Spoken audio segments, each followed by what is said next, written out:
தியாக போட்டி. சிவகாமியோட அலறலை கேட்டு திரும்பி பார்த்துட்டு பாம்பு அது பாட்டுக்கு போயிருச்சு.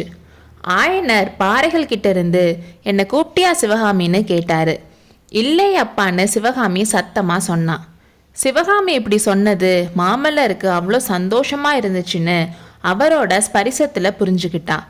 2 பேரும் மரத்துக்கிட்ட இருந்து கொஞ்சம் தள்ளி போய் ஒரு பாறை மேல உட்காந்தாங்க. மன்னிப்பு வேணும்னு கேட்டியே, எதுக்கு சிவகாமின்னு நரசிம்மர் கேட்டாரு.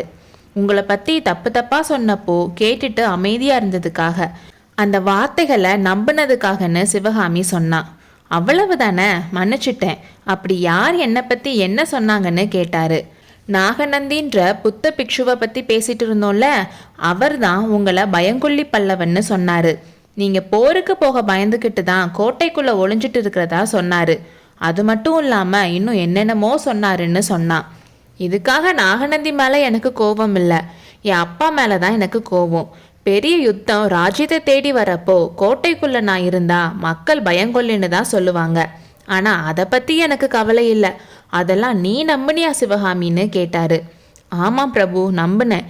உங்களை பிரிஞ்சு இருந்தனால வந்த கவலையை தாங்கிக்க முடியாம நம்பினேன். இவ்வளோ மட்டமானவரோட காதல் இல்லைன்னா இப்போ என்னன்னு நினைக்கிறதுல ஒரு ஆறுதல் உண்டாச்சு. ஆனா என்னோட வெளி மனசு தான் அப்படி நினைச்சிச்சே தவிர என்னோட உள் மனசு இதெல்லாம் பொய். மாமல்லர் ஒரு பெரிய வீரர். அவரோட காதலுக்கு நீ தகுதியானவ இல்லை. அதனால அவரை பத்தி நீ இப்படி நினைக்கிறேன்னு எனக்கு சொல்லிட்டு இருந்துச்சு. என்னை மன்னிப்பீங்களான்னு கேட்டா. சிவகாமி, உன்னை மன்னிக்கிற அளவுக்கு நீ பெரிய தப்பு பண்ணல. உன்னை அவ்வளோ வேதனைப்படுத்தியது நான் தான். அதனால நான் தான் மன்னிப்பு கேட்கணும். இனிமேல் என்னை பத்தி நான் அந்த மாதிரியான விஷயங்களை நம்ப மாட்டேன்னு கேட்டாரு. ஒரு நாளும் நம்ப மாட்டேன். அந்த பிக்ஷு மட்டும் மறுபடியும் பார்த்தா அவரை நான் விட போறதில்லைன்னு சொன்னான். அப்புறம் எதையோ நினைச்சு பார்த்து, பிரபு, கூடு விட்டு கூடு பாயும் வித்துன்னு கதையில சொல்றாங்களே, அதுல உங்களுக்கு நம்பிக்கை இருக்கா? ஒரு உயிர் ஒரு உடல்ல இருந்து இன்னொரு உடலுக்கு போறது நிஜமாவே சாத்தியமா? ஒரு மனுஷர் பாம்பு உருவம் எடுக்க முடியுமான்னு கேட்டா. இப்படி கேட்குறப்போ சிவகாமியோட உடம்பு மறுபடியும் நடுங்கிறத மாமல்லர் பார்த்தாரு. உடனே அவளை ஆதரவா கட்டி அணைச்சிக்கிட்டு, இதென்ன தேவையில்லாத பயம்? மனுஷனாவது பாம்பு உருவம் எடுக்கிறதாவது. அப்படி ஒருத்தன் பாம்பு உருவம் எடுத்து உன்னை கொல்ல வந்தா நான் கருடன் உருவம் எடுத்து அவனை கொல்லுவேன். நான் இருக்கிறப்ப உனக்கு என்ன பயம்னு சொன்னாரு. பிரபு, எப்பவும் நீங்க என் பக்கத்துல இருந்து என்னை பாதுகாத்துட்டு இருப்பீங்களா? என்னை காப்பாத்துறது மட்டும்தான் உங்க வேலையா? உங்களோட பாதுகாப்பை எதிர்பார்த்து ராஜ்யம் காத்துட்டு இருக்கேன்னு சொன்னான். சிவகாமி, நீ மட்டும் ஒரு வார்த்தை சொல்லு, ராஜ்யம் வேணான்னு சொல்லிட்டு உன் கூட வந்துடுறேன். உன்னை விட எனக்கு ராஜ்யம் பெருசு இல்லைன்னு சொன்னாரு. பிரபு, நான் அவ்வளோ சுயநலக்காரி இல்லை. உங்களை எனக்கே உரிமையாக்கிக்கிற எண்ணம் எனக்கு இல்லை. பெரிய ராஜ்யத்துக்கு உரிமையானவர் நீங்க. எத்தனையோ லட்சம் மக்கள் உங்களை நம்பி இந்த ராஜ்யத்துல வாழ்ந்துட்டு இருக்காங்க. பகைவர்களை விரட்டி அடிச்சு மக்களை பாதுகாக்கிற பொறுப்பு உங்களோட 2 கைகளுக்கும் இருக்கு. ஆனா அந்த 2 கைகளும் இந்த ஏழை பெண்ணை அணைச்சிட்டு இருக்கிறது நான் செஞ்ச புண்ணியம். ஆனா இதனால என்னோட பகுத்தறிவை நான் இழந்துடல. பல்லவர் குலம் விளங்க வந்த மாமல்லரோட வலிமையும் வீரமும் என்னை மட்டும் பாதுகாக்கணும்னு எப்பவும் நான் சொல்ல மாட்டேன். இந்த கிராம மக்கள் புள்ளலூர் சண்டையில நீங்க செஞ்ச வீர செயல்களை பத்தி பேசுறப்போ எனக்கு எவ்வளோ சந்தோஷமா இருந்துச்சுன்னு தெரியுமான்னு சொன்னான். சிவகாமி, இந்த கிராம மக்கள் உன்னோட நடனத்தை பத்தி பாராட்டுறப்பவும் நானும் அப்படிதான் சந்தோஷப்பட்டேன். கொஞ்சம் யோசிச்சு பார்த்தா நான் சுயநலமா இருக்கிற மாதிரியும் இருக்குன்னு சொன்னாரு. உங்ககிட்ட நான் அப்படி ஏதோ சுயநலத்தை பார்க்கலையேன்னு சிவகாமி சொன்னான். நீ பார்க்க மாட்ட சிவகாமி. நீ என் மேல வச்சிருக்க காதலால என்கிட்ட இருக்க குறைகளை உன்னால பார்க்க முடியாது. ஆனா நான் என் சுயநலத்தை நல்லாவே உணர்றேன். கடவுள் உனக்கு அற்புதமான கலை செல்வத்தை கொடுத்துருக்காரு. அதெல்லாம் நான் எனக்கானதா ஆக்கிக்க பார்க்குறேன். என்ன மாதிரி சுயநலக்காரன் யாரு? உன்னோட அற்புதமான நடனக்கலை இறைவனுக்கு தான் சொந்தம், மனிதர்களுக்கு சொந்தம் இல்லைன்னு என் அப்பா அடிக்கடி சொல்லுவாரு. அதோட அர்த்தம் நேத்து நீ கோவில்ல ஆடனப்பதான் தெரிஞ்சது. கடவுளுக்குரிய நிவேதன பொருளை நான் அடைய பார்க்கறது கடவுளுக்கு செய்யற அபச்சாரமாகாதான்னு கூட நினைச்சேன்னு சொன்னாரு. அப்போ சிவகாமி எந்திரிச்சு வந்து மாமல்லர் முன்னாடி குனிஞ்சா. அவ என்ன பண்ண போறான்னு தெரிஞ்சு அவர் அதை தடுக்க போறதுக்கு முன்னாடியே அவரோட பாதங்களை தொட்டு அவ கண்கள்ல ஒத்திக்கிட்டா.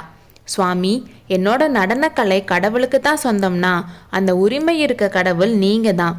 சின்ன வயசுல நான் ஆர்வத்தோட என் அப்பா கிட்ட நடனம் கத்துக்கிட்டது அடுத்த தடவை நீங்க வரப்போ உங்களுக்கு நல்லா ஆடி காட்டி உங்களை சந்தோஷப்படுத்தணும் தான்.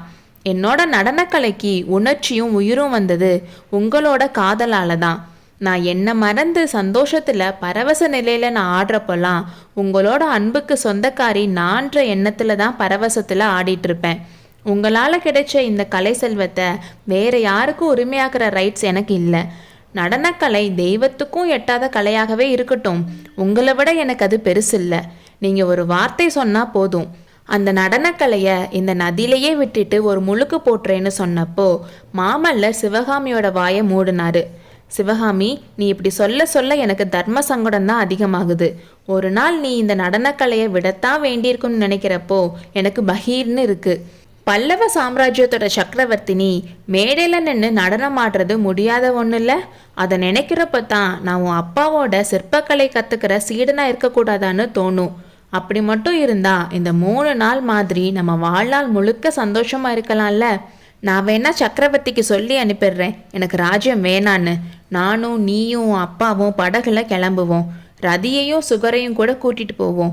ஏதாச்சும் ஒரு தீவுக்கு போய் மீதம் இருக்கனால சந்தோஷமா கழிப்போம். சரின்னு சொல்லுன்னு சொன்னாரு. ஒரு நாளும் நான் அப்படி சொல்ல மாட்டேன்.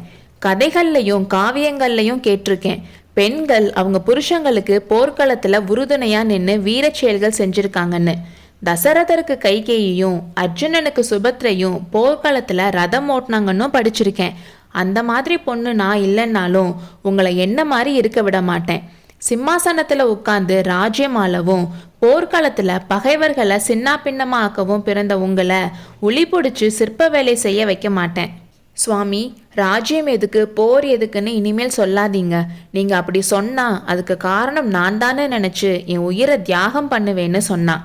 சிவகாமி, கையில் உளி பிடிச்சி வேலை பார்க்குற சிற்பியோட ரத்தம் மட்டும் உடம்புல ஓடலை, பழந்தமிழ்நாட்டு வீர தாய்மாரோட ரத்தமும் உடம்புல ஓடுது.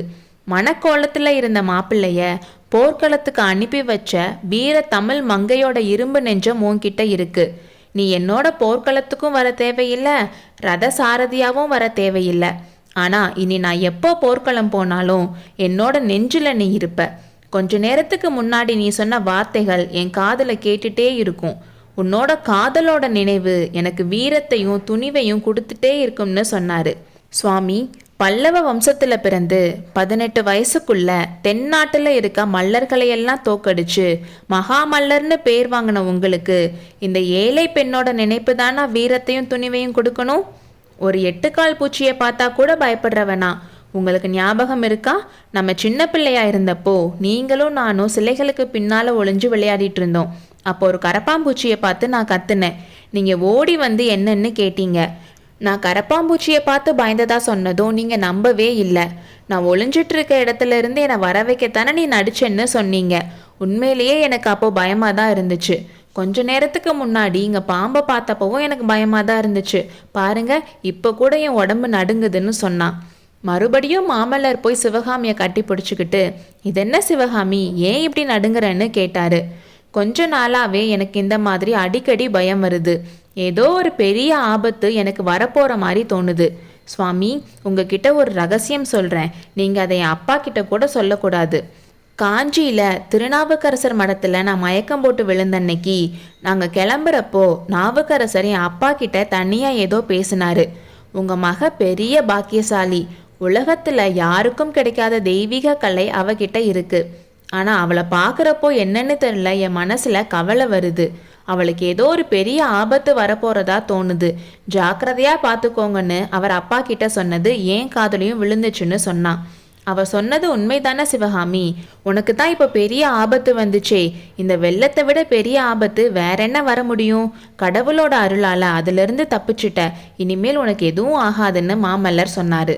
பிரபு, உங்களை என் கூட சேர்த்து வச்ச 3 நாள் நான் சொர்க்கத்துல இருக்கிற மாதிரி வச்ச வெள்ளத்தை ஆபத்துன்னு எப்படி சொல்வேன்? அதனால தான் இன்னும் ஏதோ இருக்குன்னு எனக்கு தோணுது. ஆனா இனிமேல் ஆபத்து வந்தா என்ன, வராட்டி என்ன, உங்களோட இதயத்துல ஒரு மூலையில பத்திரமா எனக்கு ஒரு இடம் இருக்குன்ற நம்பிக்கையே எனக்கு தைரியத்தை கொடுக்கும். நீங்க உங்க அப்பா கிட்ட அனுமதி வாங்கி என்னை கூட்டிட்டு போக வர வரைக்கும் நான் இந்த இடத்துலயே நிம்மதியா இருப்பேன். உங்களோட அன்பு கவசமா இருந்து என்னை காப்பாத்துறப்போ என்ன ஆபத்து வந்து என்னை என்ன செஞ்சிரும்னு கேட்டா. மண்டபப்பட்டு அவ்வளோ புண்ணியம் செஞ்சிருக்கு, இங்கேயே தங்குறதுன்னு முடிவே செஞ்சுட்டியான்னு மாமல்லர் கேட்டப்போ அவருக்கும் அது ஓகேன்னு தெரிஞ்சுது. ஆமாம் பிரபு, வேற எங்கேயும் நான் நிம்மதியா இருக்க முடியாது. இங்க இருக்க கோயிலும் இந்த பாறைகளும் வராக நதியும் எனக்கு நிறைய மகிழ்ச்சியான நினைவுகளை ஞாபகப்படுத்திட்டே இருக்கும். என் அப்பாக்கும் இங்க இருக்க பாறைகளை பார்த்து இங்கே இருக்கணும்னு ஆசைப்படுறாரு. அதனால அவரும் நிம்மதியா இருப்பாரு. ஆனா ஒன்ன நினைச்சுதான் கொஞ்சம் கவலையா இருக்கு. அந்த நாகநந்தி மட்டும் இங்க வராம இருக்கணும்னு சொன்னான். நாகநந்தி இங்க வரமாட்டாரு, உனக்கு அந்த கவலையே வேணாம்னு சொன்னாரு. குண்டோதரன் கிட்ட நாகநந்தி பத்தி கேட்டிருந்தனால அவர் அவ்வளோ உறுதியா சொன்னாரு. ஆனா அதே டைம்ல அவங்க பேசிட்டு இருந்த பாறைக்கு பின்னாடி ஒளிஞ்சு ஒட்டு கேட்டுட்டு இருந்த புத்த பிக்ஷுவின் உருவம் மெதுவாக எழுந்து அப்பால் சென்றது. அடுத்த அத்தியாயத்தில் சந்திப்போம்.